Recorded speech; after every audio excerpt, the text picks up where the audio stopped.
कोल्हापुरातील श्री शिवाजी तरुण मंडळाच्या वतीनं शिवजयंतीनिमित्त सवाद्य मिरवणुकीचं आयोजन करण्यात आलं होतं.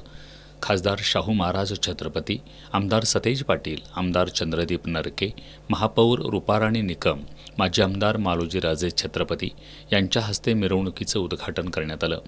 यावेळी छत्रपती शिवाजी महाराज की जयच्या जयघोषानं संपूर्ण परिसर दुमदुमून गेला होता. मंडळाच्या कार्यालयापासून मिरवणुकीला सुरुवात करण्यात आली. या मिरवणुकीत उभा मारुती प्रतिकृती, नरसिंह प्रतिकृती, लेझिम पथक, धनगरी ढोल, सुप्रभात म्युझिक बँड, अश्वारूढ पुतळा आदींचा समावेश होता. छत्रपती शिवरायांच्या वेशभूषेतील बालचमूंसह धनगरी ढोल, पंढरीची वारी, मर्दानी खेळांनी सर्वांचंच लक्ष वेधून घेतलं.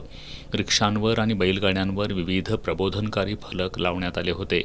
लक्षात ठेव, ही शिवाजी पेठ आहे. स्त्रियांवरील अतिप्रसंग कराल तर याद राखा. न्यायमूर्ती गवईसाहेब कोल्हापूरकरांचा आणि शिवाजी पेठेचा आपणास सलाम. जिथं हत्तीसोबत झुंजायची कोल्हापुरी मर्दांची छाती, त्या साठमारीची आज का झाली माती, अशा आशयाचे फलक लावण्यात आले होते. शहरातील प्रमुख मार्गावरून ही मिरवणूक काढण्यात आली. या मिरवणुकीत मोठ्या संख्येनं शिवप्रेमी सहभागी झाले होते. जय शिवाजी जय भवानीच्या जयघोषानं संपूर्ण वातावरण शिवमय झालं होतं.